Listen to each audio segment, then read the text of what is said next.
Welcome to VL Academy. In the video, bank reconciliation statement, other exercise problem number 12, நம்ம பார்க்க போறோம், which is in page number 6.26.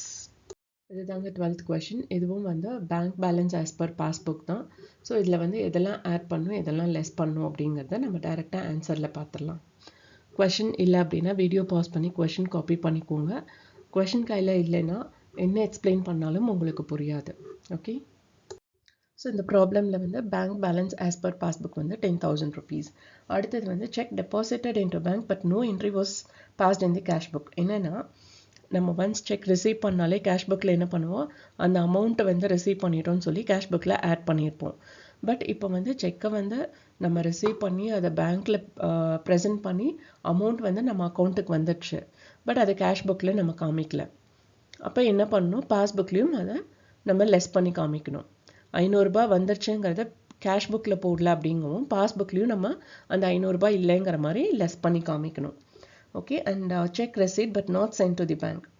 So once cheque receive பண்ணோன்னே cash புக்கில் நம்ம அந்த amount வந்துருச்சுங்கிற மாதிரி enter பண்ணுவோமா, 1200 rupees ரிசீவ் பண்ணிட்டோங்கிற மாதிரி கேஷ் புக் பேலன்ஸ் இன்க்ரீஸ் ஆகுது. பட் இங்கே பாஸ்புக் பேலன்ஸ்லையும் நாம் இன்க்ரீஸ் பண்ணணும். Even though it is presented, அது கலெக்ஷன் ஆயிடுச்சு ஆகலைனாலும் நாம் அந்த 1200 ஆட் பண்ணணும் to reconcile. And credit side of the bank column cast short. அதாவது என்னன்னா credit side of the bank column வந்து பாஸ்புக்கில் வந்து கம்மியாக காமிக்குது. ஓகே, இப்போ என்ன பண்ணணும்னா அதை வந்து ஆட் பண்ணி காமிக்கணும். ஓகே, 200 ரூபாய் கம்மியாக காமிக்குது. இப்போ அந்த பாஸ்புக் வந்து நம்ம பேலன்ஸ்டாக காமிக்கிறதுக்கு அந்த 200 rupees நம்ம ஆட் பண்ணணும். ஸோ அதுதான் நம்ம இங்கே ஆட் பண்ணியிருக்கோம். And next one is insurance premium paid directly by the bank under standing advice 600. So நம்ம அக்கௌண்ட்லேருந்து 600 rupees போயிடுச்சு. ஓகே, பட் ஆனால் கேஷ் புக்குக்கு தெரியாத அந்த 600 ரூபாய் செலவாயிருக்குங்கிறது. அவங்க இன்னும் அந்த 600 ரூபாய் நம்ம அக்கௌண்ட்டில் தான் இருக்குங்கிற மாதிரி மெயின்டைன் பண்ணியிருப்பாங்க. அப்போ நம்ம பாஸ்புக்கில் என்ன பண்ணணும், அதே மாதிரி நம்ம மெயின்டைன் பண்ணணும். அப்போ அதுக்கு அந்த 600 rupees ஆட் பண்ணணும். Okay, and next one is bank charges enter twice in the cash book. So cash புக்கில் வந்து அதாவது பேங்கர்ஸ் வந்து நம்ம அக்கௌண்ட்லேருந்து ஒரு 20 rupees எடுத்திருக்காங்க. அதை கேஷ் புக்கில் 40 rupees காமிச்சிருக்கோம், பாஸ்புக்கில் 20 rupees காமிச்சிருக்கோம். இப்போ ரெண்டையும் ஒரே மாதிரி காட்டணுன்னா என்ன பண்ணணும், பாஸ்புக்கில் இன்னொரு 20 rupees நம்ம ஆட் பண்ணணும், லெஸ் பண்ணணும். அதாவது இன்னொரு 20 rupees நம்ம அக்கௌண்ட்லேருந்து எடுத்துகிட்டு தான் நம்ம காமிக்கணும். ஸோ அதனால அந்த 20 rupees நம்ம லெஸ் பண்ணியிருக்கோம். அடுத்தது வந்து check issued but not presented to the bank for payment. So நம்ம செக்கு கொடுத்துட்டோம் கஸ்டமருக்கு, அந்த செக்கை அவங்க பேங்க்கில் ப்ரெசென்ட் பண்ணல. ஒன்ஸ் செக் கொடுத்தாலே கேஷ் புக்கில் என்ன பண்ணியிருப்போம், நம்ம வந்து அந்த அமௌண்ட்டை பே பண்ணிட்டோங்கிற மாதிரி லெஸ் பண்ணியிருப்போம். ஸோ அதே மாதிரி இங்கேயும் நாம் லெஸ் பண்ணி காமிக்கணும். That is 500 rupees.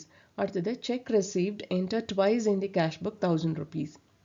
So once check receive பண்ணாலே நம்ம cash bookல அந்த 1000 rupees receive பண்ணிட்டோம் அப்படிங்கிற மாதிரி காமிச்சிருப்போம். That might have been presented, அது collection ஆயிருக்கும். பட் இங்கே வந்து என்ன பண்ணிட்டோம்னா 2 தடவை அதை என்டர் பண்ணியிருக்கோம். அப்போது அதை வந்து ஆல்ரெடி ஒரு தடவைங்கிறத பாஸ்புக்லேயே என்ட்ரு ஆயிருக்கும். இந்த எக்ஸஸாக ட்வைஸாக நம்ம பண்ணியிருக்கோம்ல, இந்த செகண்ட் டைம் பண்ணதை நம்ம திரும்ப பாஸ்புக்கில் காமிக்கணும். ஸோ அதுதான் cheque received enter twice in cash book, அது வந்து 1000 rupees. அடுத்தது bills discounted dishonoured not recorded in the cash book. So இப்போ வந்து என்னென்னா பில் அப்படிங்கிறது என்னென்னா, இப்போ நான் வந்து ஒருத்தருக்கு பொருள் விற்றுருக்கேன். ஓகே, கிரெடிட் பேசிஸில் அவங்க அடுத்த மாதம் 10ஆம் தேதி தான் அந்த அமௌண்ட் தருவாங்க. In this problem it has mention as 5000 rupees. So நான் வந்து ஒரு 7500 rupeesக்கு நான் பொருளை விற்றுருக்கேன். அவங்க நெக்ஸ்ட் மந்த் 10th வந்து அந்த 7500 எனக்கு தரேன் அப்படின்னு இருக்காங்க. பட் எனக்கு இப்போ வந்து 5000 தேவைப்படுது. அப்போ நான் என்ன பண்ணுவேன், அந்த பில்லை எடுத்துகிட்டு போய் பேங்க்கில் கொடுத்து நீங்கள் வந்து நெக்ஸ்ட் மந்த் 10th இந்த 7500 கலெக்ட் பண்ணிக்கோங்க, எனக்கு இப்போ ஒரு 5000 rupees கொடுங்க அப்படின்னு சொல்லி நம்ம வாங்கியிருக்கோம். ஸோ ஒன்ஸ் அந்த 5000 வாங்கினோடனே நம்ம கேஷ் புக்கில் என்ன பண்ணியிருப்போம், அந்த அமௌண்ட் வந்துடுச்சுன்னு சொல்லி நாம் ஆட் பண்ணியிருப்போம்.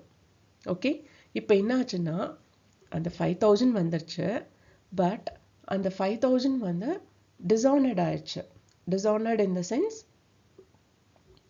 நமக்கு வந்து அந்த 7500 ரூபாய் வந்து அந்த கஸ்டமர் நம்ம பேங்க்குக்கு கொடுக்கல, அது கேஷ் புக்குக்கு தெரியாது.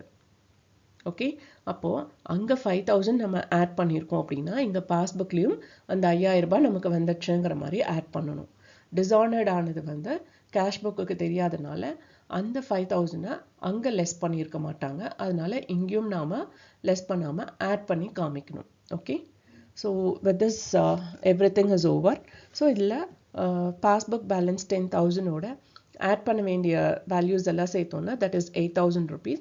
ஸோ டோட்டல் 18,000ல் வந்து நம்ம 1,020 rupees லெஸ் பண்ணோம் அப்படின்னா will get 16,980 rupees as balance as per cash book. இந்த வீடியோ வாட்ச் பண்ணதுக்கு ரொம்ப ரொம்ப தேங்க்ஸ். இந்த வீடியோ நிஜமாவே இன்ஃபர்மேட்டிவாக இருக்குன்னு ஃபீல் பண்ணிங்கன்னா லைக் பண்ணுங்கள், ஷேர் பண்ணுங்கள் அண்ட் சப்ஸ்கிரைப் பண்ணுங்கள்.